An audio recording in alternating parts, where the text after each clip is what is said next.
everyone, and welcome to the CMEC podcast on the ground in Lebanon. I'm Paula Naoufal, and this year I hope to be presenting a number of podcasts in which I'll be interviewing a variety of people, hopefully to give an insight into the state of our troubled country.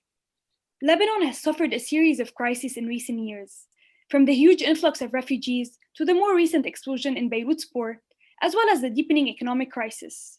And so, as a result of these tragedies, more and more of Lebanon's young people are immigrating either to pursue their education abroad or simply to find work. But of course, many young people cannot leave for a host of reasons and feel increasingly stuck in a country that appears to have a bleak future. So, to discuss more thoroughly the youth of Lebanon, I am joined by two students, Lyne Mneimneh and Widad Taleb. Hello. If I can start with you, please, Widad, please tell us all about yourself. First of all, thank you for having me on this podcast. My name is Widad Taleb. I'm an economics senior student here in Lebanon. I'm also a social and political activist. I'm 22 years old. I have a lot of interest in politics, and I was very integrated in the October 17 revolution. I was very active in that. And yeah, I currently live in the north in Tripoli. But I do go back and forth to Beirut a lot when I have work and when I have stuff to do there. Sometimes I tend to live there alone for like a while and then come back to my parents' place in Tripoli. But yeah, I do live with my parents in the north. And yeah. Thanks for that, Widad. And now, over to you, Lyne. Paula, thank you for having us tonight. First of all, I'm a law student, fourth year. I am also the co-founder of the independent media outlet on social media available on Instagram, The Law Yard. Also, I'm a political activist and interested in global economics and geopolitics. So that's pretty much it. Thank you, Lyne. Thank you, Widad. So I wanted to delve more into the topic and ask you too, what does it feel like for you to be in Lebanon today, given the situation that there's no money going out of the bank? So as we know, there's an unofficial capital control on Lebanese citizens where they cannot take dollars out of the bank. Also, there's a limit on the Lebanese local currency. There's constant power cuts. There's daily frustrations. There's COVID. There's an economic crisis. So could you tell us, with all of these taken into consideration, how does it feel like to be living in Lebanon today? And if we could start with you, Widad, please. I don't know where to start to explain how difficult it is living in Lebanon. Basically, the way we live is extremely hard to describe, and it's extremely difficult, the conditions that we live in, given that, as you mentioned, we can't withdraw our money from the banks. We're going through a hyperinflation right now and a very, very deep economic recession. The situation is horrible, especially the past 5 to 6 months. It has gotten worse than before because of how fast the economy is downward spiraling.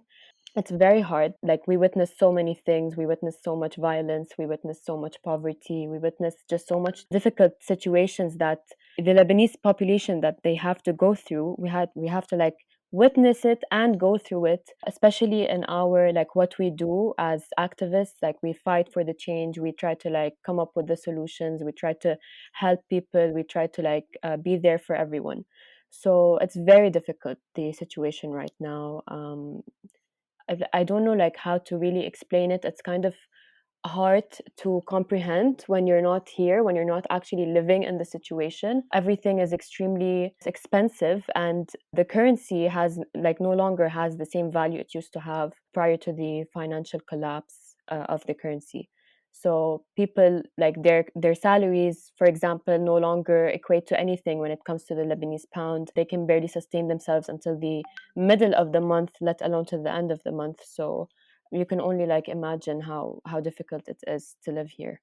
So I want to talk to you guys about what happened on October 17th, 2019.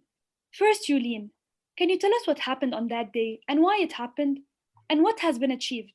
On October 17th, I remember very well, it was a Thursday in 2019. The government that was headed by Prime Minister Saad al-Hariri actually decided to impose a new tax, and it was regarding WhatsApp. So it was known as the WhatsApp tax. WhatsApp is obviously a free service that 99% of the Lebanese people rely on to communicate freely without any charge. So basically, it wasn't only that tax the government was expected to actually impose around 25 to 30 new taxes. So small groups decided to gather in downtown Beirut, next to the Grand City where the government actually is, or where the meetings of the government usually happen.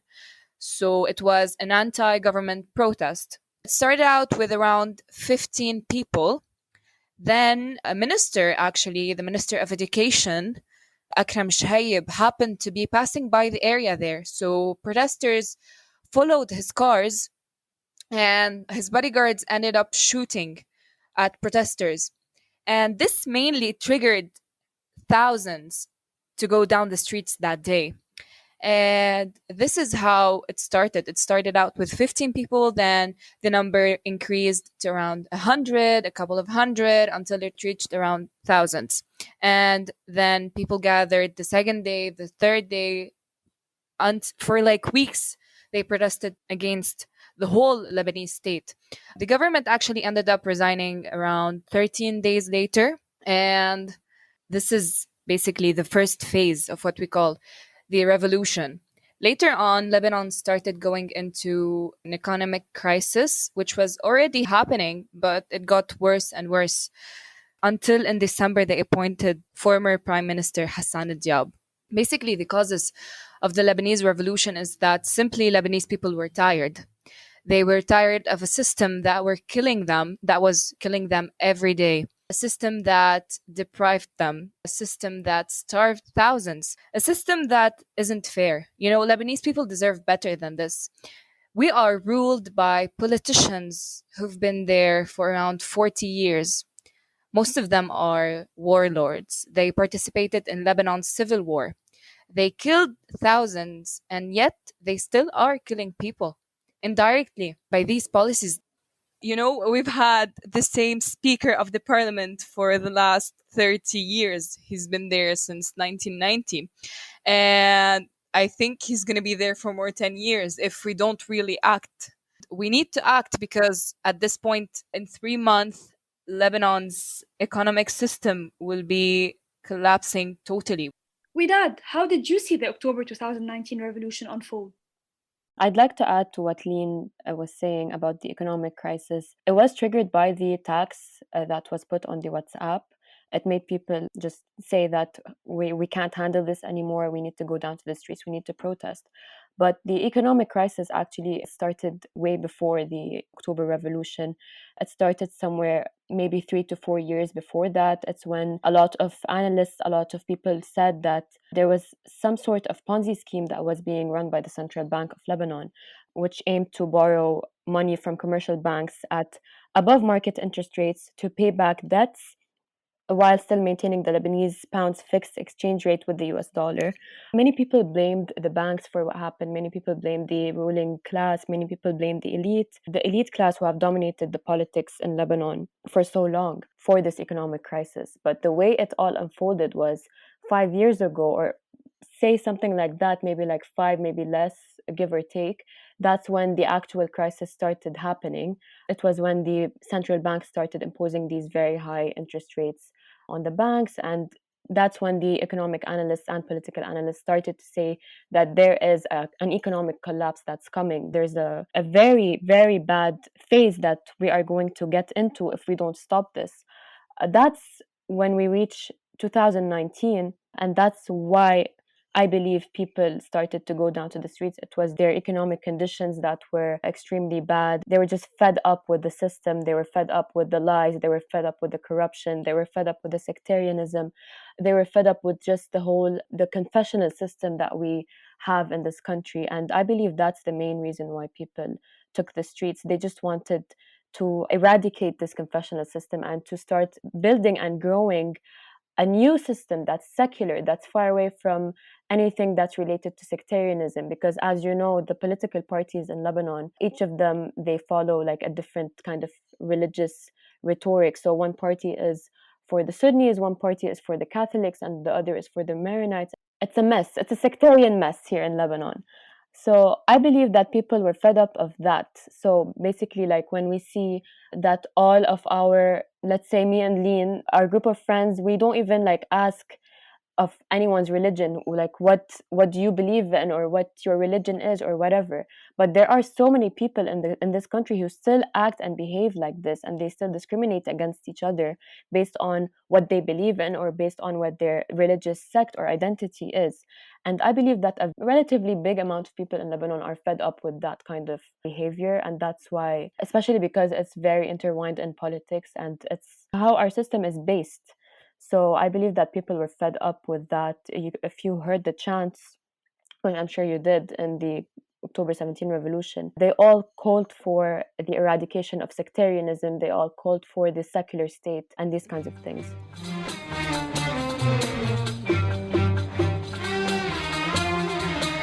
What has happened to the revolution in the past 17 months? The protest started off with many thousands of people, perhaps as many as 1 million at some point.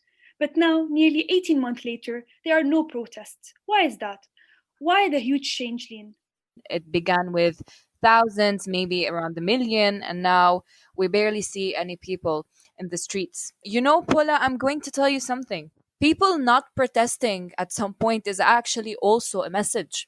It says a lot. It says that people are tired, people are exhausted, people lost hope. And, you know, at this point, I don't think a lot of people are willing to sacrifice to spend time in the streets. Back in October, the dollar rate was much better than it is right now. Back then, people had jobs.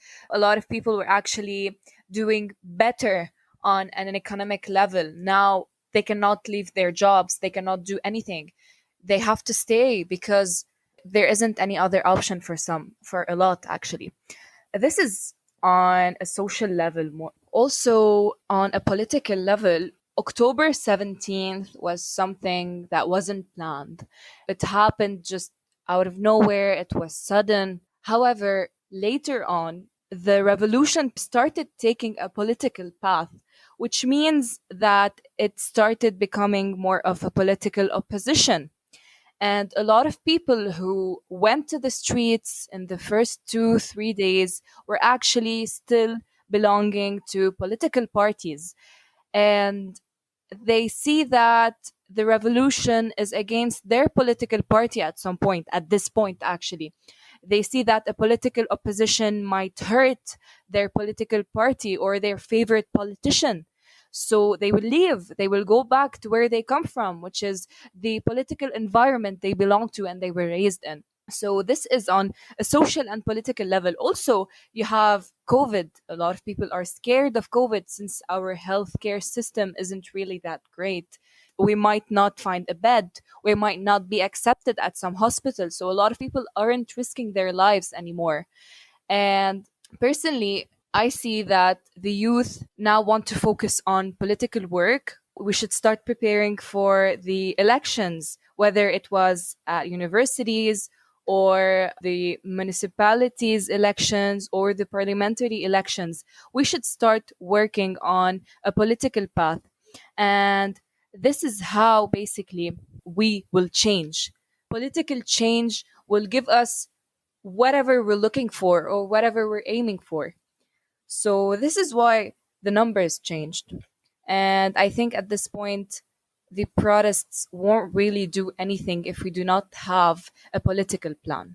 I just wanted to say that I agree with everything that Lyne just said. And I'd like to add that because the majority of the people who were on the streets are of the youth of Lebanon, I believe that the police brutality and the way that they were dealing with us, and just like all the arrests, all the invalid and unjust actions that were taken against us as protesters, be it the rubber bullets, be it the excessive tear gas, be it just the really extremely violent way that they were dealing with how we were demonstrating and how we were protesting, I think that kind of demotivated a lot of people, and that kind of scared at least some people who I know. That's their excuse. They're like, we don't want to get hurt, we don't want to lose our eye, we don't want to like die in the protest, because that's how violent the riot police were with the people. So I would just like to add that besides the coronavirus, the pandemic, just the whole economic situation that really demotivated people. Like people started to feel like they'd rather be working trying to sustain themselves financially instead of protesting for something that they don't know if it would ever happen, or they feel like maybe it's out of their reach. It's the geopolitics of the area. It's something that's out of their control. I feel like people just lost a bit of momentum, but still want to go after ending the sectarian regime and ending the corruption that's so rooted in our system, and just start like fighting for a better Lebanon, for a better country, for better living conditions. I just feel like people got tired, they got demotivated, they got somehow mentally depressed. All of these factors, I believe, have played a role in why the numbers have decreased. Lian, how important a role did the youth play in the revolution? The youth were actually in the front lines during the revolution, whether it was on the ground or on social media or, anything related to that event or to those events, basically. The youth, there was this time where university students were actually protesting all together. They used to go gather at each university and just march together towards downtown Beirut. Now, I think the youth were actually playing is now showing at the university elections, since the Lebanese American University independent candidates won, and also at the American University of Beirut, and also at Rafiq Hariri University. Without the youth, the revolution would have not been as big as it was. And we also saw school students that were ditching their classes to go to the protests. And that is something we have never seen in Lebanon. Growing up, we weren't really interested in political work or actually getting involved in politics. But the new generation has proved that it's really different. We've seen all those people who are 15, 16, 17 join the protests, and it was actually amazing. And the role they play is really important because the real change comes from the youth. These are the people who are going to build or rebuild their country. And these are the people who are actually working on change. And we rely on the youth in Lebanon to give us something better or change the reality we're in. Widad, what about the role of young people? It is the youth who ignited this revolution, or at least that's what I believe, because the youth are one of the most oppressed and they lack the opportunities. For example, we all went to university and we know that graduating from university with whatever degrees we have, I'm studying right now, I'm in my senior year, I'm doing a BS in economics. I know that I'm graduating with no future in this country. I know that I'm not even going to try to apply for jobs in Lebanon because I know that I have zero opportunity to work here or to like live here or to start like to even think of starting a life here or to building on that. So I believe that the role that the youth had in the revolution is a very, very important and very strong role. They were the entire momentum of this movement. If you were following and seeing what was happening on the streets, you would see that, as Lyne said, the youth were the frontliners. So when we would protest, we would actually be the frontliners during these protests when the riots started to happen, when they started to shoot us with the tear gas bombs, with the rubber bullets. We would be the ones taking all of these things in and fighting back because we were fighting for our future. And I'm speaking now as a member of the youth of Lebanon. If we can move on to the devastating Beirut port explosion of August 4th last year. Lian, what impact do you think this has had on Lebanon? As youth who were born in late 90s, early 2000s, we witnessed a lot of things such as the 2006 Lebanon-Israeli war or the series of explosions during 2011, 12, 2013. However, this was something else. We were just having, as Widad said, a very calm and normal day, and suddenly the apocalypse. It wasn't like something we witnessed before. The hardest part of August 4th is remembering that we had to call our loved ones one by one to make sure they're still alive and they're still okay. And I don't think that anyone has to go through something like that. The fear of someone not answering the phone. For example, my mother didn't answer the phone for like 2-3 minutes, I had 100 thoughts on my mind. What if the car was bombed? What if the area she's in was bombed? We didn't know what was happening. So the first few minutes were, we cannot describe it. It's something that beyond horror. That day I said something to my family that even if we didn't die, even if we weren't really injured, heavily injured actually, because we had a lot of injuries, we all lost something that day. A part of us died when the explosion happened. We don't know how to describe it, but I think a lot of Lebanese people can relate to that.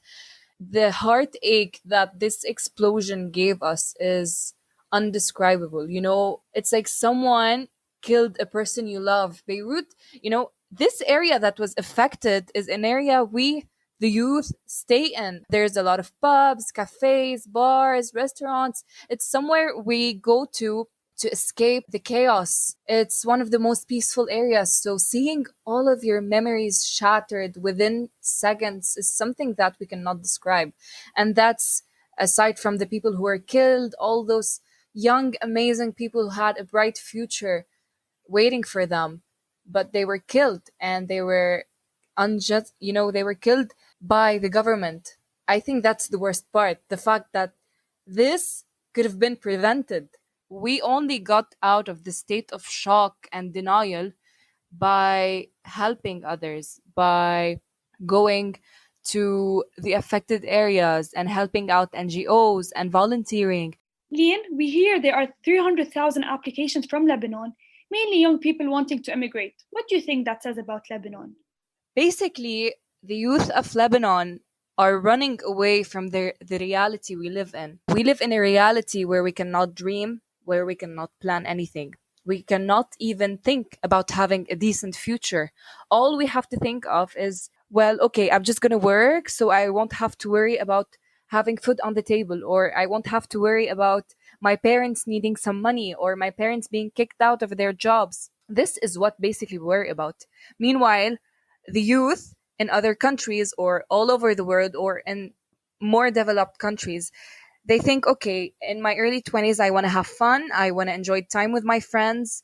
And then I'm going to start planning for my career. And they actually have plans. Meanwhile, in Lebanon, we cannot do that.